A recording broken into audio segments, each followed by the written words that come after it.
టిక్టాక్ను కేంద్ర ప్రభుత్వం నిషేధించబోతున్నట్లుగా తెలుస్తోంది. ఈ మేరకు ఇప్పటికే కొన్ని సంకేతాలు వెలువడ్డాయి. అధికారిక ప్రకటన రావాల్సి ఉంది. టిక్టాక్ యాప్ ఇప్పుడు ఫేస్బుక్ కన్నా పాపులర్ అయిపోయింది. ఫేస్బుక్లో ఫేక్ చెత్త అంతా వస్తోంది, కానీ టిక్టాక్లో మాత్రం పూర్తి ఎంటర్టైన్మెంట్ ఉంటుంది. అయితే ఇది హద్దులు దాటిపోయింది. అసభ్యత, అశ్లీలత, హింసను ప్రేరేపించడం వంటి అవలక్షణాలను పెంచేసుకుంది. ఇలాంటి వాటిని కట్టడి చేయడంలో టిక్టాక్ యాప్ యాజమాన్యం విఫలమైంది. దీంతో ఆ యాప్కే నేరుగా టెండర్ పెట్టాల్సిన పరిస్థితులు ఇండియాలో ఏర్పడినట్లుగా కనిపిస్తోంది. అయితే ఫేస్బుక్లో అసభ్యత, అశ్లీలత, హింసను ప్రేరేపించే కంటెంట్ లేదా ఏమిటి అనే డౌట్ రావచ్చు. ఫేస్బుక్తో పోలిస్తే టిక్టాక్కు చాలా మైనస్ పాయింట్లు ఉన్నాయి. అవన్నీ ఇప్పుడు నిషేధానికి కారణమవుతున్నాయని అనుకోవచ్చు.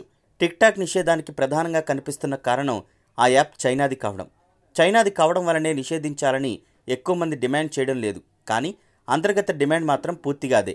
కరోనా వైరస్ దెబ్బకు ప్రపంచం షట్డౌన్ అయిపోయింది. ఈ నష్టానికి కారణం చైనానే అని అందరూ నమ్ముతున్నారు. బయోవార్లో భాగంగా ఆ దేశమే సృష్టించిందనే నమ్మకం ప్రపంచవ్యాప్తంగా ప్రజల్లో ఏర్పడింది. దీంతో సాధారణ ప్రజలు కూడా సోషల్ మీడియాలో చైనా యాప్లకు వ్యతిరేకంగా ప్రచారం ప్రారంభించారు. వాటిని ఫోన్ల నుంచి తీసేయాలని ఉద్యమం ప్రారంభించారు. కొద్ది రోజుల కిందట 2 ప్రధానమైన యాప్లపై ఈ ప్రచారం ఉధృతంగా సాగింది. టిక్టాక్, జూమ్ యాప్ మీద ఈ అన్ఇన్స్టాల్ ఉద్యమం సాగింది. ఈ యాప్ల బ్యాన్కు సంబంధించి సోషల్ మీడియా వేదికగా భారీ చర్చ జరుగుతోంది. బ్యాన్ టిక్టాక్ అంటూ హ్యాష్ట్యాగ్తో జోరుగా నెటిజన్ల మధ్య చర్చ జరిగింది. ఆ దేశ ప్రోడక్ట్స్ అన్నింటినీ బ్యాన్ చేద్దామంటూ ఇంకొందరు గళం విప్పుతున్నారు. తమ ఫోన్లో యాప్ డిలీట్ చేయడమే కాదు, ఈ విషయాన్ని సోషల్ మీడియా వేదికగా ఉధృతంగా ప్రచారం చేశారు. ఈ వ్యతిరేకతను తగ్గించుకోవడానికో ఏమో కానీ టిక్టాక్ మాత్రం ఇండియాకు 100 కోట్లు సాయం చేసింది. 100 కోట్ల విలువైన 4 లక్షల మెడికల్ ప్రొటెక్టివ్ సూట్లు, 2 లక్షల మాస్కులను భారత్లోని డాక్టర్లు, హెల్త్ వర్కర్లకు అందించింది. అయినా వ్యతిరేకత మాత్రం తగ్గలేదు. సోషల్ మీడియాలో ఓవైపు చైనా యాప్లను బహిష్కరించాలన్న డిమాండ్ వినిపిస్తున్న సమయంలోనే టిక్టాక్ కొత్త వివాదాలకు కారణమవుతోంది. ఫైజర్ సిద్దికీ అనే టిక్టాకర్ యాసిడ్ అటాక్ను ప్రతిబింబించేలా చేసిన వీడియో చేశారు. పెద్ద ఎత్తున ఫాలోవర్లు ఉన్న టిక్టాక్ స్టార్ పెట్టిన వీడియో దుమారానికి కారణమైంది. ఇలాంటి వాటిని ప్రోత్సహిస్తున్న టిక్టాక్ను బ్యాన్ చేయాలనే డిమాండ్ అమాంతం పెరిగింది. చైనా యాప్లకు ఓవైపు వ్యతిరేక ప్రచారం జరుగుతుండగానే ఈ వివాదం దానికి ఆజ్యం పోసినట్లయింది. ఫలితంగా టిక్టాక్ను తీసేయడం కన్నా తక్కువ రేటింగ్ ఇవ్వడానికి ఎక్కువ మంది ప్రాధాన్యం ఇస్తున్నారు.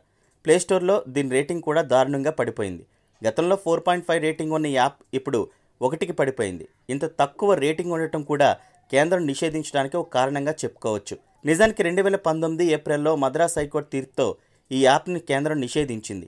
అయితే ఇకపై తగిన చర్యలు తీసుకుంటామని యాజమాన్యం హామీ ఇవ్వడంతో కొన్ని రోజులకే ఆ నిషేధాన్ని ఎత్తేసింది. అప్పట్లో భారత్లో టిక్టాక్పై నిషేధంతో తమకు రోజు 3.5 కోట్ల రూపాయల నష్టం వాటిల్లుతుందని, ఇది తమ సంస్థలోని ఉద్యోగాలపై తీవ్ర ప్రభావం చూపుతుందని టిక్టాక్ సంస్థ ఆందోళన వ్యక్తం చేసింది. ఇదే విషయాన్ని కోర్టు దృష్టికి తీసుకెళ్లింది. అప్పటితో పోలిస్తే ఇప్పుడు టిక్టాక్ యూజర్లు భారత్లో రెట్టింపయ్యారు. యాక్టివ్ యూజర్లు పెరిగారు. గంటల తరబడి టిక్టాక్ మీద గడుపుతున్న వారు ఉన్నారు. లాక్డౌన్ టైంలో చాలామంది ఖాళీగా ఉండడంతో ఈ యాప్ మాయలో పడిపోయారు. ఇప్పుడు ఆ యాప్ మనుషులను మళ్లీ సాధారణ స్థితికి తెస్తుందన్న నమ్మకం లేదు. దాంతో నిషేధమే మార్గమన్న సూచనలు కూడా కేంద్రానికి చాలా ఎక్కువగా వెళ్ళాయి. అందుకే మళ్లీ కేంద్రం ఈ యాప్ని నిషేధించిందని అంటున్నారు. దీని మీద అధికారిక ప్రకటన రావాల్సి ఉంది.